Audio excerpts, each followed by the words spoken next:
할렐루야, 우리 친구들 반갑습니다. 오늘은 12월 7일 목요일 나는 하나님을 두려워했다 라는 제목으로 욥기서 31장 1절부터 23절 말씀을 우리 함께 묵상합니다. 욥기서 31장이에요. 여러분 우리 29장부터 무엇이 계속 이루어지고 있죠? 욥의 독백이 이루어지고 있다고 했죠. 크게 보면 욥과 세 친구의 마지막 논쟁의 마지막 부분이에요.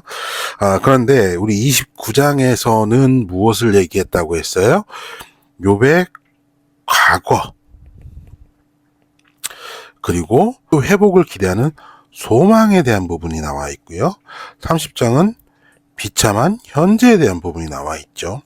그리고 31장, 우리가 오늘 내일 묵상을 하시겠지만 31장은 무엇이 나오냐면 자는 의인이다 라고 하는 마지막 변론이 나와 있어요. 그 가운데서 우리가 오늘은 31장 1절부터 23절까지의 상반부를 보는 겁니다. 오늘 말씀을 보면서 우리가 분명히 깨달아야 되는 게 있어요. 자, 앞서서 나의 찬란한 과거, 그리고 그것을 지금 어떻게 됐다는 거예요? 나락으로 떨어졌어요. 그리고 그것을 기대하는 소망을 얘기하고, 그리고 나서 현재의 나를 지금 보게 되어지면 아주 비참하다라고 하는 거죠. 그 비참한 가운데 무엇을 하냐면 그럼에도 불구하고를 얘기하고 있는 거예요. 그러니까 우리가 살아가는 삶은 여러분 고난을 당할 때가 있습니다. 무엇인고 하니, 자, 우리는 분명 고난 중에 있으나 그럼에도 불구하고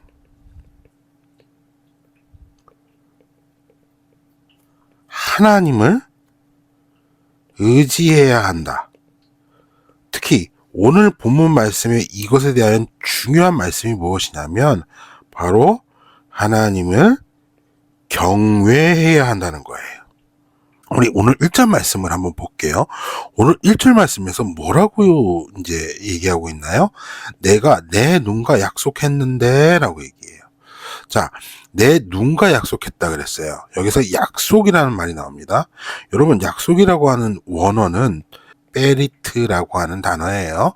이 베리트는 무엇을 의미하냐면 언약이라고 하는 거예요. 언약. 이거에 대한 그 의미가 우리가 보통 언약, 그래서 그것을 무엇이냐면 하나님께서 아브라함과 언약을 맺기 위해서 무엇을 하셨냐면, 그죠? 쪼개진 고기 사이를, 쪼개진 그 재물 사이를 통과함으로 말미암아 언약을 체결하는 그 의식에 대한, 그래서 이 기본적인 의미, 베리트의 기본적인 의미가 첫 번째가 무엇이 있냐면 조각들 사이로 지나가다. 조각들 사이로 지나가다라고 하는 의미가 있어요. 그런데 이것 말고 이 베리트라고 하는 것은 또 다른 의미가 하나 더 있는데, 그것은 무엇인가 하니 이 언약에 대한 의미 가운데 뭐냐면 묶다, 그다음에 결합하다라고 하는 기본적인 의미가 들어가 있어요. 약속이에요. 언약이라고 하는 것은 약속인데 그 약속에는 뭐예요? 우리가 손 걸고 이렇게 약속하잖아요. 하나가 되어지는 거예요. 그 약속을 지켜야 되는 거죠. 그러므로 말미암아 하나로 묶여졌다, 하나에 결합됐다라고 하는 뜻인 거죠. 우리가 고난 중에, 자, 과거, 찬란한 나의 과거가 있고, 그래서 내가 지금 현재는 고난 중에 있으나, 그래서 이 고난의 이유를 내가 모르겠고, 그것이 정말 어쩌면 내가 납득하지 못하는, 또 내가 생각지도 못하는 그러한 이유를 할지라도, 우리는 그렇다 할지라도 무엇인 거예요? 하나님과 함께 해야지만 된다라고 하는 거예요. 하나님과 함께 해야지만 된다라고 하는 거예요. 하나님을 의지해야 된다는 거예요. 왜요? 하나님은 거룩하신 분이기 때문에. 하나님은 거룩하신 분이고 신실하신 분이고, 그죠? 모든 것을 창조하시고 그리고 인도 역사하시는 능력자이시기 때문인 거예요. 그렇기 때문에 우린 여기에서 분명히 알아야 되는 게 무엇이겠냐면 바로 이렇기 때문에 우리가 하나님과 함께 해야 되는 거예요. 그런데요, 우리가 하나님과 함께 할 수 있나요? 자, 모든 사람은 죄인이라고 그랬어요. 하나님은 거룩한 분이라고 했죠. 거룩이라고 한 것은 죄가 1%도 있으면 안 돼요. 그런데 우리는 기본적으로 죄인이었던 거예요.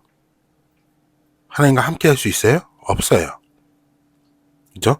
그럼에도 불구하고 하나님께서 뭐 하신 거예요? 우리를 구원하여 주신 거예요. 어떻게 해요? 바로 예수 그리스도를 통하여 우리를 구원하여 주셨죠. 그런데 예수님께서 다시 오시겠다고 약속하셨잖아요. 자, 우리가 예수님의 구원을 받아서 자, 예수님 믿는 순간부터 짠! 하고 모든 것이 다 거룩해져서 우리가 하나님의 자녀로서의 삶을 살아간다면, 그리고 그것이 가능하다면 좋겠으나, 우리는 구원을 받았지만, 자, 제가 전에 설명드린 이미와 아직의 사이라고 했죠. 우리는 이미 구원을 받았지만 아직 완전한 구원을 받지 못했기 때문에 여전히 우리는 무엇에 있는 거예요? 이 죄악된 육체의 습성에 따라서 죄를 지으며 살아가더라는 거예요. 그러나 예수님께서 다시 오시게 되면 이 구원이 완성됨으로 말미암아 죄가 없어짐으로 온전한 구원을 이루는 거죠. 그래서 우리가 이 죄 가운데 있기 때문에 하나님과 함께 할 수 없으나 하나님께서는 하나님과 함께 하려고 하시기 위하여 예수님께서 우리를 중보하시는 거예요. 그렇기 때문에 우리는 하나님 앞에 내가 죄인으로서 함께 할 수 없으므로, 죄는 곧 죽음이기 때문에 함께 할 수 없으므로 우리는 무엇을 가지고 나아가는 거예요? 두려움을 가지고 나아가는 거죠. 그 두려움이라는 게 무엇이에요? 자, 세상의 두려움과 다른 의미입니다. 바로 경외라고 하는 거예요. 제가 이 경외를 설명할 때 여러분들 전에 들으셨지만 이것은 그냥 두려움, 우리가 보통 두려움이라고 하면 무엇을 생각해요? 두려움이라고 하게 되면 무섭다 라는 것을 생각하죠. 자, 근데 생각해볼 때 무서우면 뭐 하면 돼요? 피하면 돼요. 안 보면 되는 거고 피하면 되는 거고 도망가면 되는 거죠. 무서우면. 그런데요, 우리는 하나님께 그렇게 도망가거나 피하거나 할 수 없다라고 하는 거예요. 왜? 하나님은 생명이시니까. 그래서요, 우리는 무섭지만 함께 할 수밖에 없는 것, 피할 수 없는 것, 도망갈 수 없는 것, 이것이 경외라는 거예요. 그리고 이 경외, 무섭다고 하는 것이 내가 싫고 나쁜 것만 있는 거지만 아니요, 단순한 두려움과 무서움이 아니기 때문에 생명이 있기 때문에 무섭고 두렵지만 그 가운데 무엇이 있어요? 기쁨이 있고요, 평안이 있고요, 행복이 있는 거예요. 무엇할 때? 하나님을 경외할 때. 그렇기 때문에 욥은 고백을 하는 거예요. 무엇을 고백하는 거예요? 욥은 무엇을 고백할까요? 자, 하나님과 내가 내 눈과 약속했다. 그 약속이라고 하는 것이 무엇인고 하니 여기 보게 되어지면 우리가 이제 욥의 고백을 보게 되어지면 무엇을 얘기하냐면, 자, 4절입니다. 4절이 우리 한번 볼까요? 4절. 그분이 내 길을 살피시고 내 걸음을 헤아리시지 않는가. 하나님이 지금 나를 보고 계신다는 거예요. 왜? 약속을 했기 때문에. 하나님의 눈으로 나를 지금 보고 계시고 나와 함께 하시는 거예요. 그렇기 때문에 5절부터 8절까지 보게 되어지면 그러면 하나님 앞에서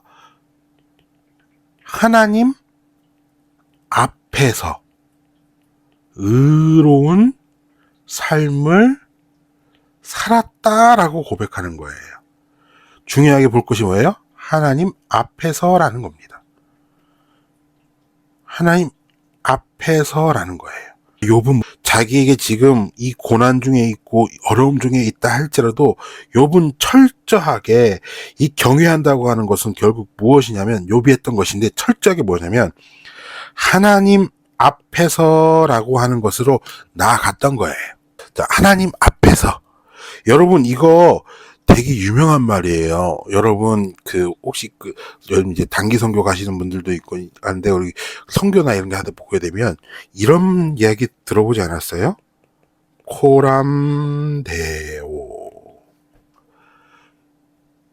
코람데오란 말이 바로 어떤 뭐냐면 바로 하나님 앞에서라는 뜻이에요. 하나님 앞에서 하나님이 보시기에 부족함 없는 의로운 삶을 살아가는 것. 그것을 결단하는 거죠. 지금 욥도 그 고난 가운데 내가 어렵고 힘들고 내가 이해하지 못하는 고난이 있다 할지라도 욥은 철저하게 하나님 앞에서 살아가길 원했던 사람인 거예요. 그래서요, 이제 9절부터 나오는 그의 이야기들이 무엇인 줄 아십니까? 하나님 앞에서 나는 이렇게 의롭게 살았습니다. 라고 하는 것을 밝히고 있어요. 9절부터 23절을 보는데, 9절부터 12절까지는 무엇을 얘기하냐면, 이웃의 아내를 탐하지 않는, 즉, 아내를 탐하지 않는, 아주 정결한 삶에 대한 것을 얘기하고 있고요. 그리고 이 13절부터 15절까지는 무엇에 대해서 얘기하고 있냐면, 자, 종들도 학대하지 않고 동등한 인격자로서 존중해줬다라고 하는 것에 대한 것으로 나타나는 거예요. 이것은 왜요? 이 종들 또한 하나님이 지으셨기에 내가 그들을 함부로 할 수 없다라고 하는 고백인 거죠. 그리고 16절부터 18절까지는 무엇에 대해서 나와요? 그죠? 과부, 고아, 가난한 자들, 이러한 자들을 어떻게 했다는 거예요? 결코 외면하지 않았다라고 하는 거예요. 약한 자들이죠. 그리고 19절에서 20절은 무엇이 나타나요?